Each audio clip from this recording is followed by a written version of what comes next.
যোৱা 13 আৰু আজি 14 তাৰিখ অৰ্থাৎ যোৱা শনিবাৰ আৰু ৰবিবাৰ আমি বঙাইগাঁও জিলা ক্ৰীড়া সন্থাই লোৱাৰ আছাম উমেন্স কাপ এইটো দ্বিতীয় সংস্কৰণ ইয়াত বঙাইগাঁও পলিটেকনিক খেলপথাৰত আমি অনুষ্ঠিত কৰিছোঁ আৰু নামনি অসমত বিশেষকৈ উমেন্স ক্ৰিকেটক জনপ্ৰিয় কৰি তোলাৰ স্বাৰ্থত আমি ইয়াত এই যি উমেন্স কাপ এই উমেন্স কাপ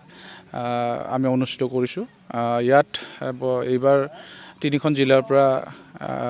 খেলুৱৈসকলে অংশগ্ৰহণ কৰিছে আৰু ইয়াতে বঙাইগাঁও পলিটেকনিকত